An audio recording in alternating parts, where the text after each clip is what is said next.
Hello friends, welcome to pioneer study है। Pioneer study hub में आपका स्वागत है। मैं नीरज कुमार और आज लेकर आए हैं फिजिक्स के ऑब्जेक्टिव प्रश्न। चाहे आप क्लास 10 का एग्ज़ाम दे रहे हैं या तो क्लास 12 का एग्ज़ाम दे रहे हैं या तो बिहार पॉलिटेक्निक का एग्ज़ाम दे रहे हैं, इस तरह के एग्ज़ाम्स के लिए यह ऑब्जेक्टिव सेट आपके लिए बहुत अच्छा होगा। आइए चलिए हम शुरू करते हैं। तो इसमें से पहला प्रश्न दिया हुआ है, चटका हुआ कांच चटकीला प्रतीत होता है, ऐसा क्यों होता है? इसका राइट आंसर ऑप्शन डी होगा, पूर्ण आंतरिक परावर्तन के कारण ऐसा दिखता है। अगला प्रश्न है, इंद्रधनुष तब बनते हैं जब सूर्य का प्रकाश। इसका राइट आंसर होगा ऑप्शन ए, वायुमंडल में वर्षा के बूंदों पर गिरने से अपवर्तन तथा आंतरिक परावर्तन होने के कारण इंद्रधनुष बनता है। इसका राइट आंसर ए होगा। अगला प्रश्न है, इंद्रधनुष में कितने रंग दिखता है? तो इंद्रधनुष में कितने रंग दिखता है आपको पता होगा। इसका राइट आंसर ए है, यानी कि 7 रंग दिखता है।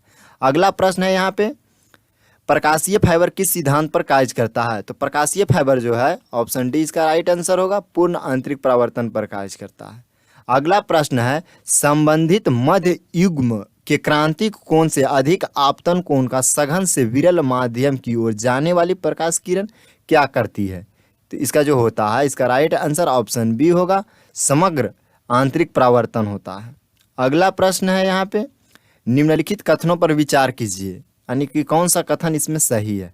कह रहा है दृष्टि का एक दोष दीर्घ दृष्टि है, तो उसमें क्या प्रॉब्लम होता है? इसका राइट आंसर यहाँ पे देखिए, कंडीशन दिया हुआ है, कोई व्यक्ति निकट वस्तु को स्पष्ट नहीं देख सकता है। कोई व्यक्ति निकट वस्तु को स्पष्ट नहीं देख सकता। और अगला ऑप्शन है यहाँ पे, आँख का निकट बिंदु समान स्थिति से दूर हट जाता है। 2 और 3 दोनों सही है। इसका राइट आंसर होगा ऑप्शन डी। अगला प्रश्न है, यौगिक सूक्ष्मदर्शी क्या होता है? यौगिक जो सूक्ष्मदर्शी होता है वो क्या होता है? तो इसका राइट आंसर ऑप्शन बी होगा, ऐसा सूक्ष्मदर्शी जिसमें लेंस के 2 सेट होते हैं, एक नेत्राकार लेंस और दूसरा नेत्रक लेंस। बी इसका राइट आंसर होगा। अगला प्रश्न है, किसके कारण आकाश नीला दिखाई देता है? तो आकाश नीला दिखाई देता है किसके कारण? तो प्रकीर्णन के कारण, यानी कि इसका सी राइट आंसर होगा।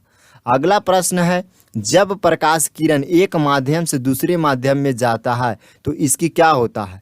तो इसका जो होता है, आवृत्ति समान बनी रहती है। इसका राइट आंसर है बी। अगला प्रश्न है यहाँ पे, आकाश नीला दिखाई पड़ता है क्योंकि? इसका राइट आंसर क्या होगा?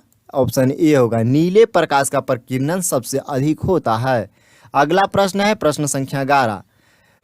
अगला प्रश्न है, वातावरण में प्रकाश का विसरण निम्नलिखित में से किस वजह से होता है? तो वायुमंडल में जो होता है प्रकाश का फैलाव धूल कण के कारण होता है। इसका राइट आंसर होगा ऑप्शन बी।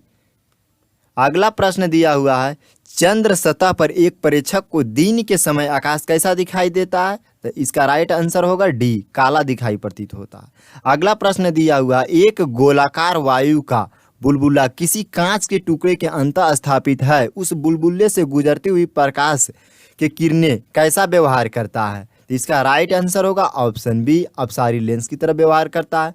अगला प्रश्न है, यातायात सिग्नलों में लाल प्रकाश प्रयुक्त किया जाता है क्योंकि लाल प्रकाश जो होता है लाल रंग के सबसे कम प्रक्षेपित होता है, यानी कि लाल रंग कम फैलता है, जिसके कारण यह दूरी से भी दिखाई देता है, इसलिए लाल कलर का सिग्नलों में प्रयोग किया जाता है। इसका राइट आंसर ऑप्शन सी होगा। अगला प्रश्न है, समुद्र नीला प्रतीत होता है। समुद्र नीला क्यों प्रतीत होता है?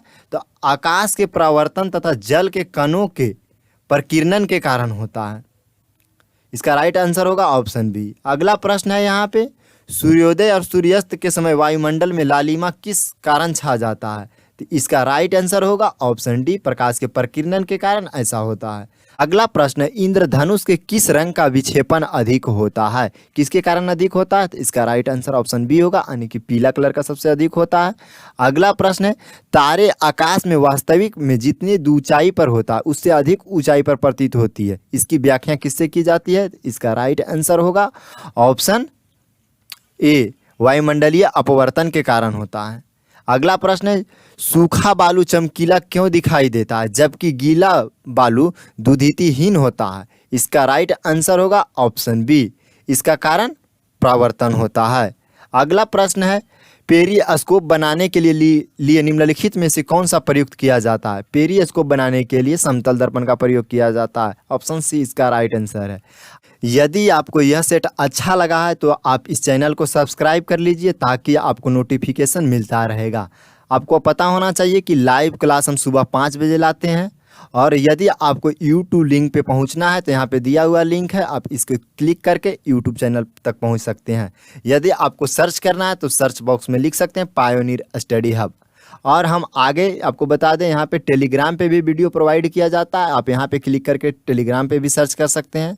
और अगर आपको कोई दिक्कत हो तो व्हाट्सअप नंबर पे कांटेक्ट कर सकते हैं, मैसेज कीजिए, यहाँ पे रिप्लाई दिया जाएगा। Thanks for watching this video और दोस्तों को पास शेयर कीजिए।